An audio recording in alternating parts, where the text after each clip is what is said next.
what you would call it. My brain's gone dead. Oh dear, there's so many technical things to these, no wonder people get confused. Welcome to Not Another White Box. My name is Cameron and this is the channel that brings you all that's cool, quirky and unusual in the caravan world. Today we are resuming my new series looking at the restoration of a 1971 Sprite Musketeer and a 1982 ABI Monza Supreme. And again, this series is kindly sponsored by Yuasa Batteries. Full links in the description below to what they can offer for your caravan. If you missed the first part of the series, there's a link just above to watch the first video and recap what on earth I'm talking about. But if you've watched it, then you're in a great place to enjoy today's video, because today we are getting hitched. Nope, not you and me unfortunately, but we are looking at the tow hitches of these two caravans.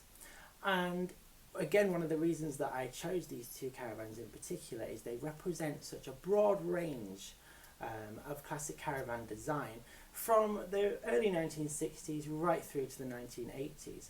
So between the two of them, the Sprite has the most common hitch that you'll find on a British classic caravan of the mid-1960s through to the mid-1970s, and the Monza is fitted with an alco hitch, which is still the industry standard in Britain today.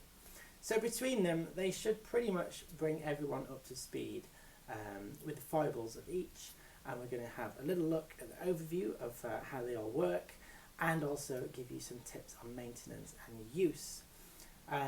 Obviously a hitch on a caravan is such an integral part, and you'd be so tempted to just chop off the old one and fit a new one. And I can't judge people who've done that, because I've done the same in the past, but it's nice to get the original one working, and sometimes it's not possible to fit a new one because new hitches are much wider than old ones. So unless you plan some substantial renovations and fitting basically a whole new A-frame, it's not possible to fit new hitches to older caravans in many cases. So it's very important to understand how these hitches work and know how to correctly maintain them. And of course, historically, tow hitch design has sort of hit its mark in the 1950s and not really evolved much since. All the design principles are the same.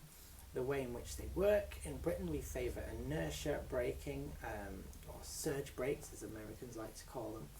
And it's been the industry standard since the 1950s, and even before in some cases. And although there's been some very weird and wonderful things along the way, such as this patented Alpecin hitch from the 1950s, and a dabbling with imperial sizes and a few variations on a theme, generally the whole idea of a coupling and a ball and a sliding shaft to activate the brakes is what has been settled on by the caravan industry. So although these hitches are very old, you will notice quite a few similarities to modern design as we know it today. So without further ado, we should probably take a dive in and take a look at the first hitch. I'm going to start off with the hitch on the 1971 Sprite Musketeer. This is a BNB Beta hitch, and this is the most common hitch that you'll find on all British caravans built between the mid-1960s and the mid-1970s. Although some manufacturers used a peak hitch, which is slightly different, and a few more obscure things, the layout and the style with a lever to lock off the brakes when reversing is the same on all the hitches of that era, pretty much. What I'm going to do first is just talk you through what all the parts are, how they work, and just how it all should be correctly set up. So starting at the front, we have the coupling head. This is the bit that attaches to the ball on the car, and all of these on these BNB Beta units are 50mm. Britain went on to 50mm hitches in 1963 officially, so if your caravan was built before then, there is still a chance that it might still have the original imperial hitch, which is most likely 2 inches. Now people might be saying 50mm and 2 inches are almost the same. They're not quite, and if you put a 2-inch coupling on a 50mm ball, it will rattle around and there is a slight chance that it might come off. At the turn of the 60s, as the rest of Europe was moving over to 50mm, a lot of the British hitches did have an adjustment screw on them, so check that if you have got a Caravan of that era. However, like I say, by 63, everything's 50mm, which is still the standard today, so that's nothing to worry about. This is the coupling head. Here we have the handle, and to lock it onto the car, we simply push this in at the side, lift up the handle like so, and when it's lowered onto the ball, it should just lock back into place with a nice little click. And this little piece at the side is what stops the handle from lifting up when it's attached to the car, so it cannot jump off the ball. In my experience of all the many Caravans I've towed over the years, I have never had one of these, touch wood, jump off the ball of the car. It's a full safe design, and in fact this exact design was used in South Africa right up until the late 1990s, so it's tried and tested, it's pretty good. Moving back, we have the hitch gaiter, is this rubber bit here. That just hides the hitch shaft, which is inside, and stops dirt sticking to the grease that's needed to lubricate this section. Speaking of grease, we have a grease point here and here, and you use a grease gun to just squirt the grease in there, and that just helps with the movement of the shaft. Right, here we have the jockey wheel, which is fairly self-explanatory. It winds with this handle, and we can use this lever here to lift it up when we're ready to tow away. Obviously we'll wind the wheel all the way up. Seen a lot of confusion with this with some of my American followers who aren't used to this setup at all, so hopefully this is useful. Just back here we have the reversing lock. Now, any Caravan pre-1973-4-ish, before automatic reversing hitches started to come into the Caravan industry, have a reversing lock. Sometimes it's a small sleeve that physically goes over this shaft here, so there will be no gaiter, and that's fine. And that physically stops the shaft moving. The BNB Beta hitch is a little bit smarter than that. It has a reversing lock, which automatically disengages when you tow the Caravan forwards. So there's no risk of you taking to the road with the brakes capped off. So how to operate this is you simply reverse the car slightly, or if you're strong enough, you can pull the Caravan towards the car. You need this hitch to move between about ½ inch and 1 inch, and this lever will just lock back like so. And what will then happen is, as we push the shaft further back, you see it's come to a stop there, it will not apply the brakes any more than that. When we let go of the hitch shaft, the hitch should slowly make its way out. This one's just waking up a little bit. The hitch should slowly work its way out, which is where the damper underneath comes in. Not only does that make for smoother braking, it also makes for smoother towing. If your damper has had it, you'll typically find the Caravan will hit the back of the car when you brake harshly, and it will just, it's not a very good setup. But the good news is that the hitch dampers are easy to buy and very easy to fit, which we'll talk about a bit later. Lastly, at the back of the hitch, we have the handbrake. It's fairly self-explanatory, has a push button on the top. It should be released all the way for towing, obviously. And back here, this little section here should pivot back and forth so that when the shaft comes moving back as you brake in the car, it will pull on this shaft and in turn pull on the brakes without involving the handbrake. Some earlier designs might have a lever on the side which will sit on top of the casting like so and engage with ratchets that are cut onto the top of the casting. This design is fine too, it's just an older version of it. One more thing to point out on the Sprite is it has a hitch height adjustment plate, which is this piece here. And this is designed to raise and lower the hitch height of the Caravan. It's really important that you get your Caravan towing level behind the car. If it's nose down, it's not the end of the world, but if it's nose up, the wind will funnel underneath and just make it that little bit more skittish on the road. So getting the Caravan level when towing is very important. And if you've got this kind of device fitted to the Caravan, that's nice and easy. Back in the 70s, the standard for hitch height hadn't really been set. Now I think it's 17 inches, I might be wrong, but that's measured from the centre of the towing ball down to the ground on the back of the car. So you can level up your caravan and check that is the same kind of operating with the same parameters for a nice level tow. Of course, the easiest way is just hook it up to the back of the car and see what it looks like. Don't be tempted to just move things to the back of the caravan to lift the front. That will give you stability issues. This is an important thing, setting the hitch height. But this, I've not had any problems with it. It's fine. It's set at what it needs to be for a modern car, and when it's on the back of my Rover P6, there's no dramas there either. So that's everything front to back. Service points on one of these hitches are, as we've mentioned, the grease points on top. In here, we'd like to keep this section inside nice and oiled, and also the hitch underneath. We can use grease inside here and should use a little bit. You don't want to smother it because you just end up getting dirty like I've done already. This hitch, the previous owner, absolutely covered it in grease, which has saved it, but it's been quite a nightmare when painting it. As you can see, it's quite dirty. That's where the road dirt has stuck to it because it was just smeared in grease. So those are the two grease points there. We want to squirt a bit of oil into the jockey wheel. Most jockey wheels have a hole in the top for just squirting oil in. Keeping this thread nice and clean as well. Also, the condition of that hitch damper is important. Again, for smoother towing, you can tell if a hitch damper has failed though as soon as you tow it.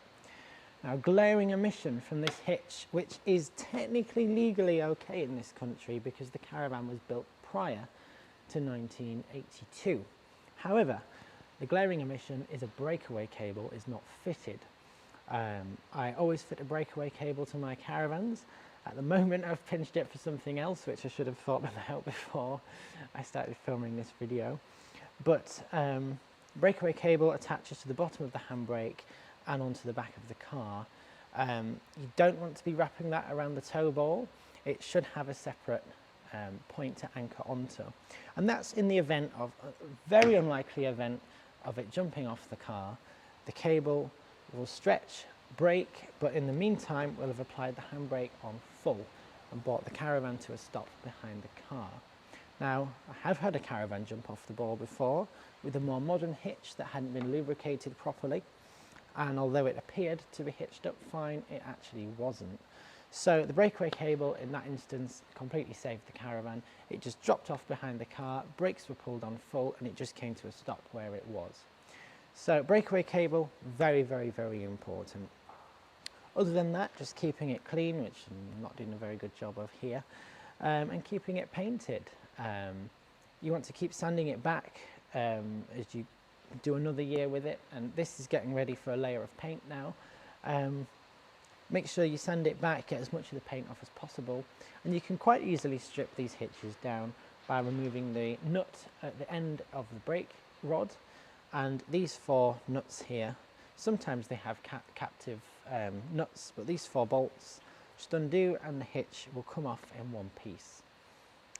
Jockey wheel as well, if you wish to remove that, you undo the clamp, pull it up fully and wind it out, and it will come, one half will go down and the top half will go up, and that's how you remove the jockey wheel.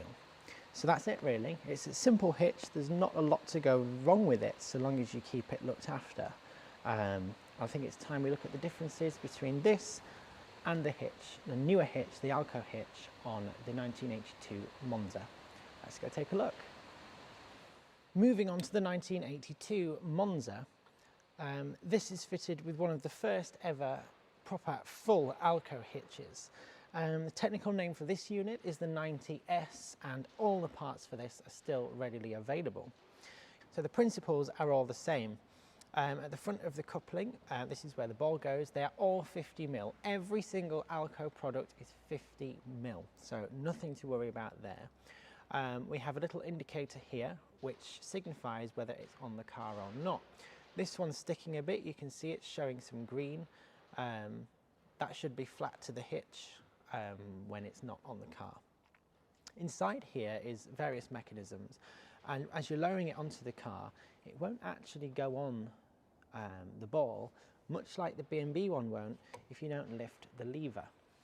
The hitch handle goes all the way forwards, except the alco one is fully automatic. Once you've done that, it will fly back into place very positively because it is sprung, so I'll let go and it's quite noisy, and then it is on the wall of the car safely. Now, a little tip to just double check that you're safely coupled up is, as you lower it onto the ball with the jockey wheel, wind the jockey wheel back down again to check that it lifts the back of the car slightly, and that's the best indication you'll have that it's correctly hitched up. Here we have the gator, which this one is slightly sort of disgruntled, but it's okay, it's still doing its job. It's not split or anything, it's still stopping the grease coming out. There are two holes in the A-frame fairing for the two grease points, same as the BNB hitch, there are two. The alco one has a few extra ones. There's sometimes one on the handbrake mechanism underneath, and sometimes one in the hitch. But if not, just liberal coats of grease in the mechanism. The hitch mechanism underneath is especially important. It's a part that people often neglect, and it's the part that does cause it to jump off the ball if it's stuck. So keep under there nice and lubricated. This particular alco hitch is known for this issue, which is why alco changed it later on. But it's only in extreme circumstances of neglect that you might incur that happening. But if you're just towing the Caravan out of somewhere where it's sat for 20 years, it's something that you've got to think about. So grease the hitch underneath in the mechanism around the handle, and for this particular alco hitch you need a small amount of grease on the ball of the car. When you hear about people saying that alco hitches don't need grease, that is only true for the hitches with the stabilizer pads, in which case the ball must be completely free of grease, and the paint must have been removed from the ball, because the pads are going to grip that ball really tight and help stabilize the Caravan on the road. But it's unlikely that you'll find a stabilizer hitch on any Caravan of this era unless it's been retrofitted. But it's something to bear in mind. Moving back here, the jockey wheel on an alco hitch is usually separate. Sometimes it's mounted onto the hitch casting, and most of the time it's drilled through the A-frame separately. Same rules apply to the last one. Make sure that the jockey wheel's greased and works exactly the same. You wind it up once it's hitched on the car, move this lever off and lift it up.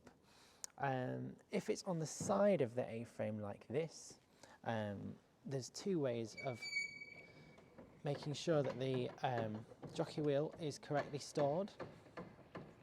Many people will instinctively store the jockey wheel up like this. And what will happen this way, in the event of it coming off the car, which again, very unlikely we hope, but if it does, it will go straight across the road into the oncoming traffic. So it's very important that we actually spin the jockey wheel this way when towing, so that should it jump off the car, it will follow the car or go into the hard shoulder. So there's a little point to note if you've got an alco hitch.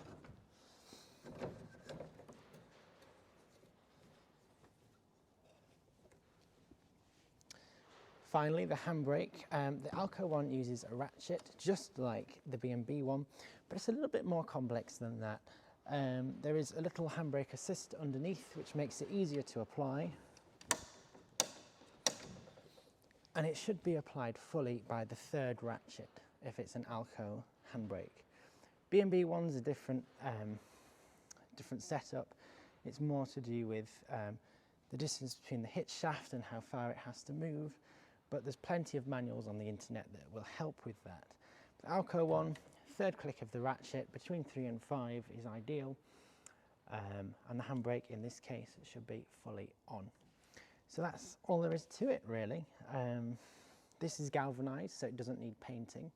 Just keep it clean, keep it free of grease on the outside. There's a damper underneath in exactly the same place as the BNB one. Again, a couple of bolts can be removed. 4 bolts is what holds the alco hitch on. as well as the handbrake mechanism, which will need to be undone to remove the hitch completely. Hitches can be serviced in place, and there's no reason why you'd need to remove them unless you're changing the damper. And the BNB one, if you're painting it, you should probably remove it.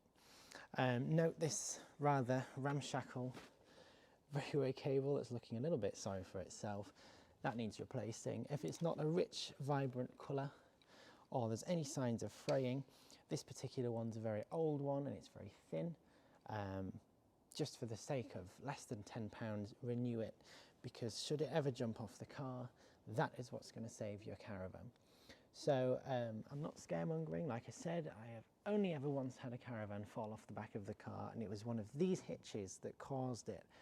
From the mechanism underneath just being dry as a bone, and although the indicator was showing that it was on the ball, it wasn't actually locked in place. And if I'd have used the jockey wheel trick to lift at the back of the car, I would have known this before setting off. So just a few points to mention there. So there we have it. There's the two hitches talked through in detail, and that's the end of today's video. Thank you very much for watching, and if you want to see more, take a look at my other videos, and please do subscribe to the channel. Constantly bringing new content out about all eras of caravan design. Look at restoration, take guided tours of caravans, and do little history videos now and then. Plenty of varied content that I intend to keep coming all winter. Thank you very much for watching and supporting the channel. If you want to follow Not Another White Box on social media, where there's even more posts about caravans, I'm on Twitter, Instagram and Facebook. And there's now a new Facebook group for Not Another White Box, which is facebook.co.uk/groups/NotAnotherWhiteBox, where we can talk freely about caravan design and help with hints and tips about caravan restoration. So if you've not done so already, take a look at the group. Feel free to join in the conversation there. In the meantime, thank you very much for watching this video, and I'll see you again soon.